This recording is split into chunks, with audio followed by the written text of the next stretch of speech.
Right, welcome to another New Way Growth ConeX portal LinkedIn live session. And we're going to do a bit of catch up, but then also talk about pricing and sales and different things and see where the conversation goes. So whilst I'll get sorted, I'll hand over to you, Sam, just for 30 seconds, just to make sure that I'm all covered.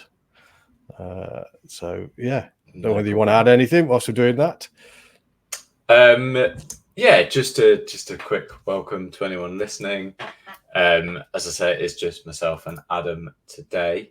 So we are going to talk around the topic, the pricing and sales topic, and we're going to lead into a very interesting session that we've got later this week, which we'll talk about. But I think we're just going to use it as a bit of an opportunity to catch up between ourselves as well. So we're thinking in general around what's going on in the UK manufacturing space and have a bit of an update with everyone as well.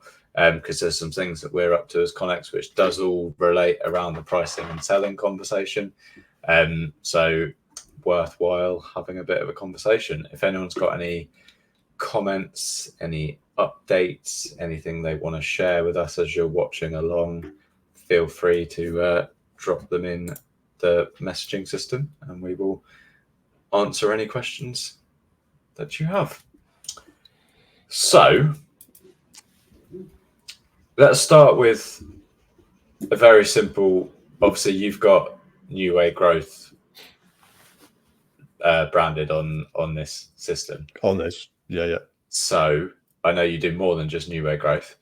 Where does pricing start with pricing? Where does pricing come into your process? Is it something you're constantly reviewing? Is it something you're changing? Is it where did you kind of decide, or when did you decide, and what did you decide in terms of the pricing process for you? Yeah, good question, because we do excuse me, obviously I have TCM UK, which is obviously we've got strategic programs down to shop floor interventions and then training, greenbelt training. New Way Growth has got programs in there, as well as Google Ads and marketing and stuff like that. And then Factory IQ is obviously a SaaS software. So the pricing is quite different across it. I think the thing for us, I think the one thing that I have learned around this is the market research and making sure that you're pricing it according to the value that's in there.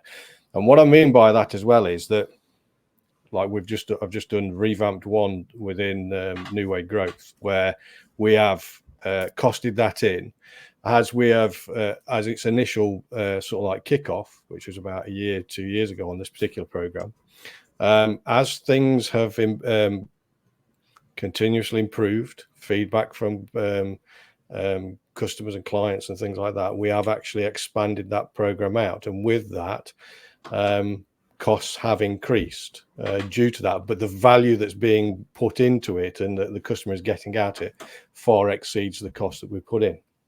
But obviously we do need to cover the cost, the additional sort of like work that we are doing within those products. Now, Factory IQ is a little explainer. Factory IQ is a digital manufacturing software. So it covers manufacturing execution software, 24-hour machine monitoring. It has a very, very clever planning module. It does OEE. It also does quality management documentation, control documentation for product, by asset, by process, and all things like that. Now, for me on that one, and Peter on that one, it was, I'd experienced and witnessed firsthand around businesses getting stiffed, to be fair, on some of the digital things. So people jumping on the bandwagon with businesses, the businesses not understanding what they're getting and then being sold a little bit of a white elephant. And that's something that I as you know, it doesn't follow my values and principles. That doesn't. So the thing that I wanted to try and do with that was to build something that was able to be modular for where the business is. The tendency is, industry 4.0. Yeah, SME businesses are probably industry 1.0. So the jump to that 4.0 is massive. On that point, as you've just started talking about it and digitalization, our topic next month is going to be focusing on that, because of that exact reason. Everyone sees this big future thinking of what we're all going to be doing and what we're all going to be up to and how we're going to get there, but there's no kind of step-by-step process. We need to start putting some case studies out there where SMEs have gone through some of these changes and the benefits for doing that.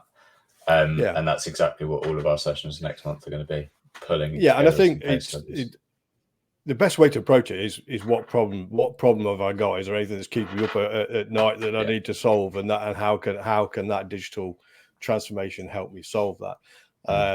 You know, but there's some of the things I've witnessed and experienced is like when dealing with that you have to watch. We're going off piste on the pricing side, is that businesses don't know what they don't know, obviously, like we all do from a business point of view. And some of the things that I've seen are actually counterintuitive to what you want to do. So and let me explain that is, let's say we're planning, and as we're planning, we want to plan all the ones to minimize the changeovers, so we want to clump all those ones together. So regardless of delivery, we want to put all those so we minimize the changeover disruption. Now, from a planning point of view, yeah, great. Okay, you want to minimize the changeover side, but that drives the hidden factory, because what we're saying is, in actual fact, we've got an issue with changeovers and we're not addressing that. So we need to be aware of making people understand and things like that, because the hidden factory is a massive thing. But anyway, digressing. But pricing, you know, for me, it's competitive edge, profitability, and market positioning. And it did you decide on your price first and stick with it no matter what, or did you adapt based on feedback? Did you increase your price? Did you decrease? Is there anything that you changed in the early stages based on feedback? Or were you very much, this is my price, I know this is my price, and I'm sticking to it? There was a bit of both. There was some things that we looked at and thought, yeah, okay, we are going to have to increase on that just due to the costs. But no, we try and stick to what we've put in all the time. Acceptance where there's things like you know, like I've just done the revamp of the Pathfinder program. So there's a lot more involved, a lot more value for the customers, but obviously there's a time consideration and a cost that we've got to apply to that. But we'll always try and keep competitive. I think there's, yeah, you'll get me on my eye or somewhere. I'll zip it there because there's the values and principles side of my side. But you know, at the end of the day, though, it's got to be profitable. You know, the cost of manufacture, you know, the value you put into it, it's got to be competitive, but you've got to make a profit as well. You've got to make money as well. Ultimately, can you run a successful business if you don't have your price right? What was your answer to that? Depends what your idea of success is, I suppose. Yeah, it does. Yeah. If it's too low, absolutely not. If you're not making profit, if the business isn't growing and you can't set some of the goals that you've set out because of the price and because there's no cash flow or whatever it is to actually make those changes and improvements, then no, of course you can't. But it's a difficult thing to get right early. I would say important thing to get right early, but a difficult thing to get right early. Yeah, it is. You know, I've heard some people, and this probably goes from a service point of view. Is bringing the first sort of like customers in on a level, and they're happy with it. Get the feedback, move on, and then the next one you've increased the price. If they come again, then increase the price again. So, you know, like that next 5, next 10, I have heard people that do that until you know, customers start to squeal a little bit. Then, you know, you've got that price sort of like right for what you're doing. Yeah. It is an interesting one. I notice here that Scott, I think, said, I have a large competitors who charge big fees for the same cost estimation service. I normally pitch my services at 50% of this price. I often feel I cannot charge the same with the big consultancies, but I want to charge. However, I do not want not to price myself out of the market. Can you make any suggestions? That's an interesting. What are your thoughts on that, Sam?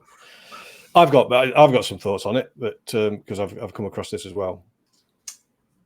Oh, there's a huge perception thing there. It depends how good you are at offering your service. If you're as good, if not better than your competitors, then you should be charging for it. And you shouldn't be looking at competition as a way to price to undersell what you're offering ultimately. If people are willing to pay for the service and it's a good quality service, it shouldn't really matter what your competitors are charging, would be my personal opinion. Yeah, David Martin's put in there, depends on commodity versus uniqueness and value perceived by customers. And that's the thing for me is I've come up against this in the consultancy side where there's a named consultancy. So they've got the brand behind them that are charging way more than what we would do. And that perception of value is with that brand, yet in actual fact, it wasn't. And we ended up coming in the back of that to deal with it. So there is this perception, but yeah, it's you can get into that. I'm currently reading one of your recommendations, actually, the 10x thinking book. Oh yeah. And I'm probably going to recommend that to Scott because it's very much around how you essentially dominate the market and you don't think about competition, and you don't have this kind of mindset of looking what others are doing. And if you're confident in what you're offering and what you're selling, then go for it ultimately. But we will talk about that a little bit more on Friday, Scott, and obviously you can ask the guys that we've got with us on Friday, which I'll talk about in a second. So next question then. How important is the marketing and sales process within a business? Ultimately, you could have the greatest idea in the world. You could have the best business plan. You could have the best idea, which is going to be the most profitable business. You've got it perfectly priced. But ultimately, right, if you can't sell it and you don't have a marketing plan to actually take it to market, then it's essentially worthless.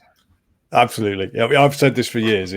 My background is operations, and I now do more of the sales and marketing side and strategic side, because that's the way my career went and the businesses went. But from an operations point of view, you can have the lean, like you say, the lean, and I've said this for years, the lean, most efficient, slick manufacturing site in the world. But if you ain't selling products, you're dead. It's simple as that. And the sales and marketing side is massively important. Now, what I have seen and I've been witness to in my career is that the sales and marketing side, particularly within manufacturing engineering, is not seen as a value added side. Now, in certain industries, and the industries I were in, and that surprised me and shocked me, that one, because they are absolutely value added.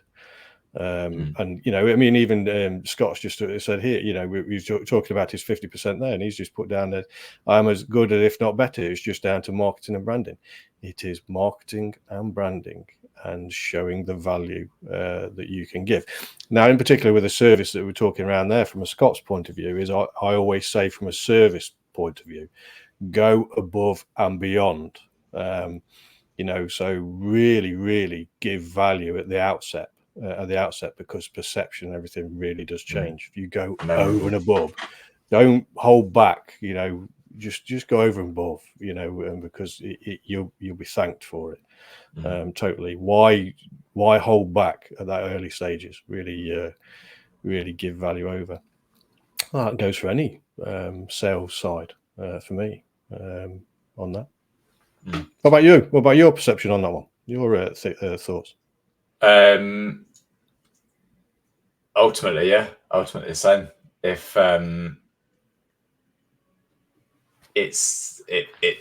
it terrifies me when you see conversations and big posts out there around people saying that they're cutting costs, and one of the first things to go is marketing.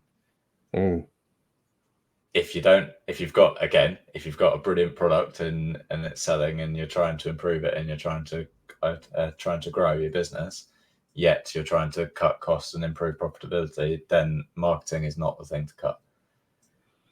Because ultimately, if you're not marketing and you're not selling, your business isn't going to grow. It doesn't matter how good your product is. It's, you know, you need to be growing and you need to be getting out there and staying out there, not just getting out there and, you know, getting your first few customers. It is staying on top of everyone else and staying in front of their eyes and in their memory. As you said there, it's that adding additional value, going above and beyond what other people are doing to ultimately stand out. And it's those little things here and there that people do remember and people will go back to. Yeah. I mean, because you mentioned it about the book and everything, there are a couple of books. I'm just thinking around this, is because you brought up from a sales and the marketing aspect, and there's 2 books. I think it's called the Sales Acceleration, I think is one of them. Can't remember if I'm right on this. And Repeatable Revenue, which I think Repeatable Revenue is from Salesforce and the drive of them getting to 100 million. 2 very, very good books on the structure of sales, and in particular sales teams, and the processes and skill set, capability, competence level that you need within that process as well, to make it repeatable. So 2 good books on that. But yeah, you know, as I say, ultimately competitive edge, you know, pricing, giving value, positioning yourself, which again is that marketing position, and getting profitability. And don't undervalue yourself. Never undervalue yourself. Yeah, I think there's this perception of when you're coming from, this was my experience anyway, coming from employment into setting up a business and self-employed, freelance, whatever it is to start with. It's that initial. So work out what your hourly wage was when you were employed, and, you know, it's 10, 12, 15, 20 pound an hour, whatever it may be. And then suddenly when you're in business, you're told, well, you need to be charging like 80, 90, 100, 150 pound an hour. And that perception for someone that's just come out of employment is mind blowing. That's like 10 times what I was earning. How should I be charging that much? And that's the thing you just got to get over. And you've just got to start saying, yeah, my price is 150 pound an hour. This is how it works. And people don't hesitate at it if the product is right, they don't hesitate, because that isn't what they're looking at. They're looking at the value and the quality and what you're offering as a service. They're not thinking, oh, he's charging 120 pound an hour. It's the rest of it that comes into the kind of behind the scenes stuff that they don't see, which equates to that kind of value. Yeah, absolutely. You know, and the thing is if you do get if you do get incorrect pricing, or you get the pricing wrong, should I say, then it's a big hit. Brand damaged a lot, reduced profits, very market share loss. Yeah, and also the fact of increasing it. But it's it is a difficult one. It's just, you just got to put some logic around it, market research, do your due diligence, and just ensure that you've done and are happy with the due diligence you've put into understanding what it is that you're delivering. Absolutely. What do you think are, looping back around to sales again, what do you think are the top 3 kind of challenges that people face when they're talking around selling? What do you think it's? I've got a couple written down, so which ultimately what we're going to talk around on later this week. So big one for me was overcoming that rejection. If you pick up the phone, you speak to however many people a day, the majority of them are going to say no. And we all know that we focus on the negatives rather than the positives. Even if one person buys from you and 20 people don't, you focus on those 20 rather than the one that does. And then you need to be, I've obviously learned this over a few years, but you need to be looking at the one that did. Why did that one convert? And then adapt and change and grow from there. But I think a big thing people face is they pick up the phone and they say, right, I'm starting a business. Here we go. I'm going to make 50 calls today. 49 of them are pretty much hang up the phone straight away or not interested. And that is very hard to then wake up the next day and do the same thing. Yeah, my one. Yeah, there's no two ways about it. Rejection is a big one, and in fact, it was only last week I was listening to a Chris Williamson podcast, which I think is Modern Wisdom, and I think he was chatting with Tim Ferriss, and he was talking around rejection. And he used to do something with nightclubs, and he says you when you get rejected, just left, right, and centre, and you just become at ease with it. And he was saying that he'd read somewhere that there was a target, or somebody used to put in a target of getting 100 rejections a week, or something like that, or a day, or whatever it was, purely to learn and understand and how they could cope with that rejection, because it gets easier. And that was another thing. I think it was another podcast of this too. Is that everything is hard before it comes easy. I.e., like when we do an email, if we do an email to sales, or our first email, direct email to a contact, that's always hard. If you'd never direct sell, but you're doing it in a subtle way, that's always hard. But then once you take that first step and get over that first fear, the second one is easier. Then the third one is even easier than that. Then it just carries on.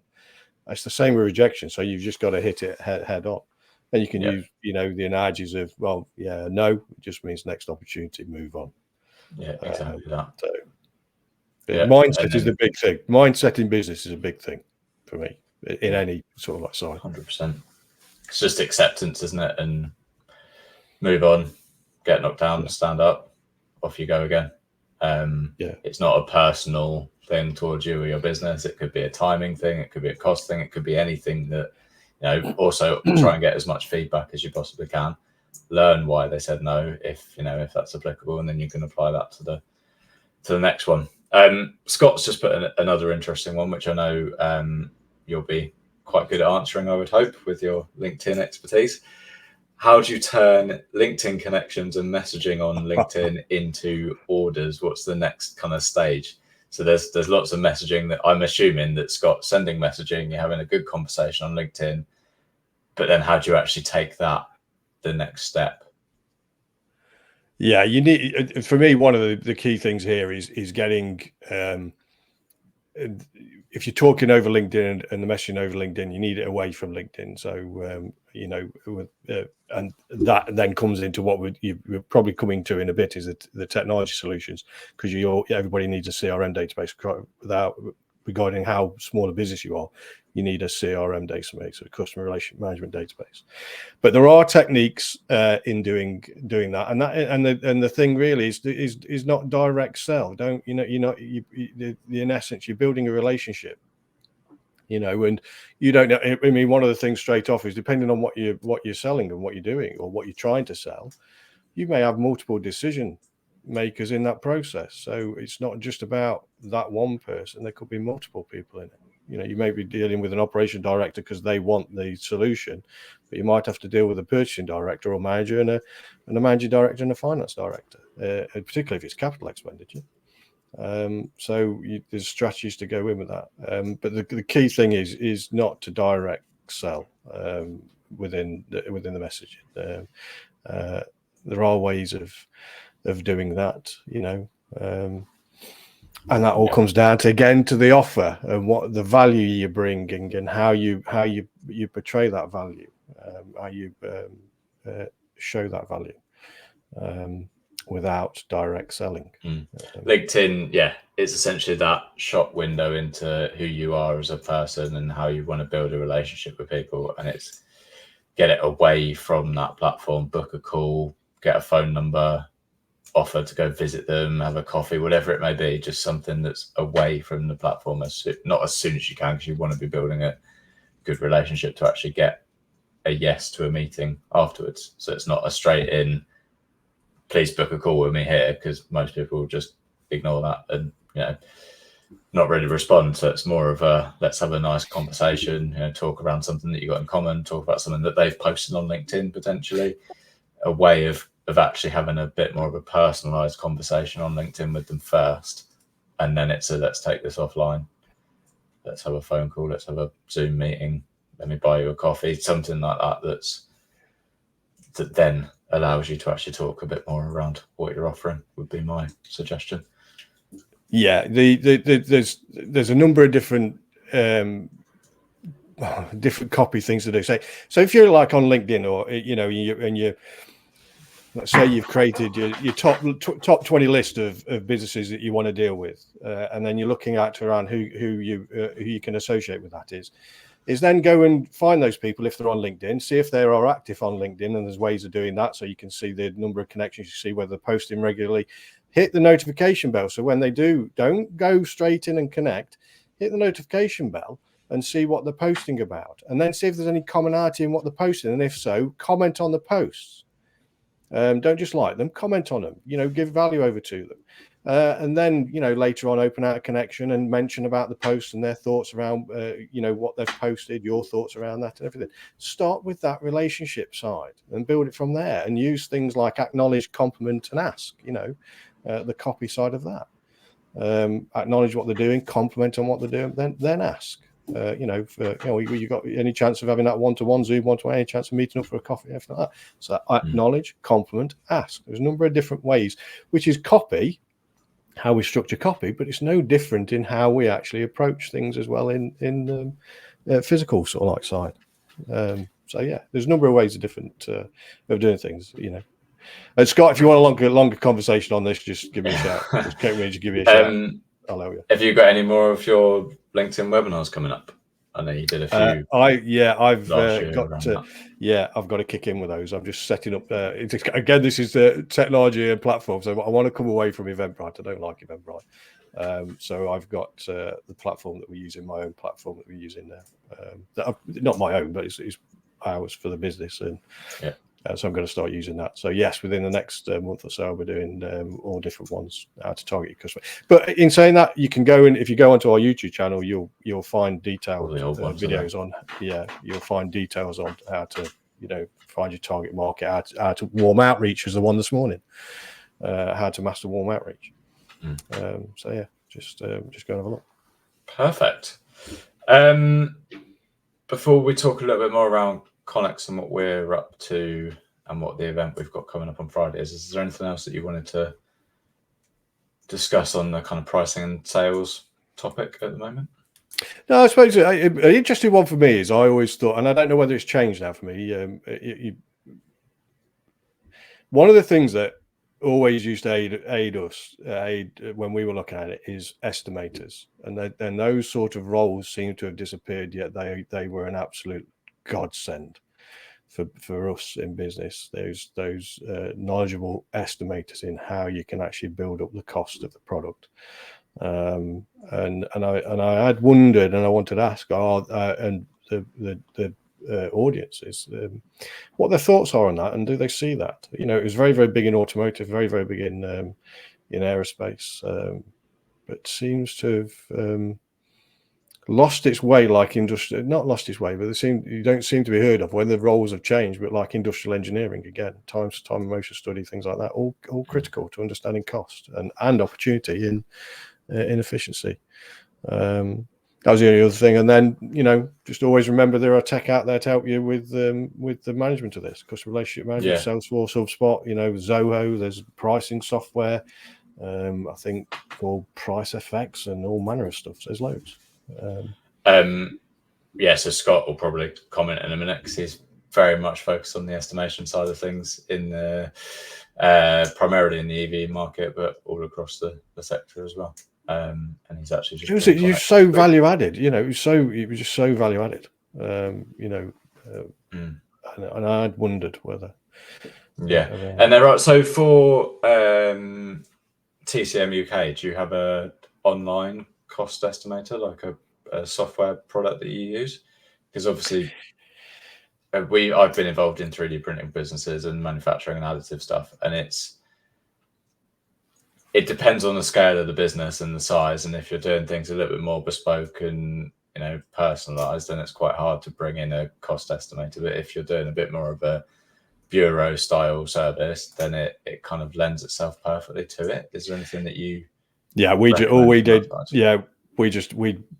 built our own within Excel with the formulas that we needed, so energy price and cost of materials, how long it would take, labor going into it, and we got it up. I could probably bring it up, but we got like a little spreadsheet that we created ourselves just so we could do it on every job. Yeah, I think quite a lot of people are doing that. I know Bob from Rad Additive, he's built his own and he's got his own estimator. Scott right there has just said that it's very high cost to run a cost estimation system by software, 100k. So they built their own as well, which is bang on. As long as there's something there, which means it's repeatable and it's easy to do, and ultimately it's saving you a whole load of time. Instead of sitting through every single order comes through and working out what the cost is, it's doing it for you. And as long as the price is spot on and the profits in there and everything, then they're pretty good systems to use. And it got a whole lot easier with the introduction of AI anyway. So you can set the task on doing stuff with this and utilize AI around it as well now. Completely agree. Okay. Last minute or so. So we, as ConeX, obviously we host these events once a month around a certain topic, certain theme. We then follow up this session during the same week with our members on an online Zoom call. So we can have a bit more interaction with members and we can have a bit more of a conversation. So that session is coming up on Friday morning this week. So if you are a member, then have a look in the WhatsApp group and the portal, and all the Zoom links and everything are in there. If you're not, just drop me a message on LinkedIn and we'll have a discussion. But ultimately this Friday, we've got 2 guests coming in to run the session with us. We've got Leigh Howarth, who most of you will know already, and he's doing a very focused session on sales and going through the support mechanisms. And we're actually going to talk a little bit around the overcoming rejection, learning about your customers and making sure everything in that kind of sales process is set correctly. So he's going to be focusing on that. And then we've got another guest who is actually an ex-Dragon's Den winner.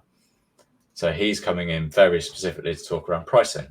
So he won investment on Dragon's Den and now has a kind of pitching your business, selling, pricing program that he runs as a series of courses dotted all across the UK. And he's, as I say, he's coming in very specifically to talk to us all about how he prices and how he works through those. I'll put the link to his LinkedIn bio in here when we finished as well, so anyone wants to go have a look at what he's up to and watch some of his videos as well. Hopefully he's going to be joining us in person at Advanced Engineering as well. So if you just go on LinkedIn and search Peter the speaker, it will pop up there.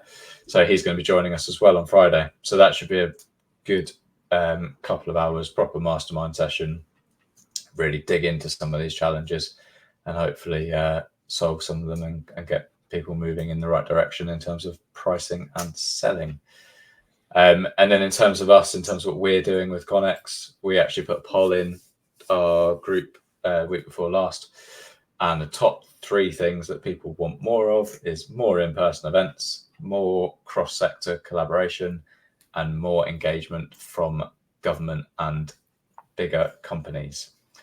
So they are the 3 things that we are very heavily focusing on over the next 6 months. So keep an eye out on all of our updates in terms of ConeX, because there's some quite interesting stuff that we're going to be up to. We've got a visit to Siemens later this month, for example. Hopefully we've got one to Airbus as well, various other places in and around the UK to actually try and build some of these connections and get people across the SME sector talking as well. And I think that's it. Don't think I've got anything else to add. I've got 2. So first one, whilst you're on about that, those top 3 things, that's to remind everybody on here to sign up to the position for the government representative for engineering and manufacturing, to really bolster what can be done, the impact on GDP and support for businesses at manufacturers and stuff like that. So I will put the link to that in the chat as well. And the second one, I'd missed this, is Oscar had asked around, will there be any insight in the rise in online on-demand manufacturing and instant quoting methodology?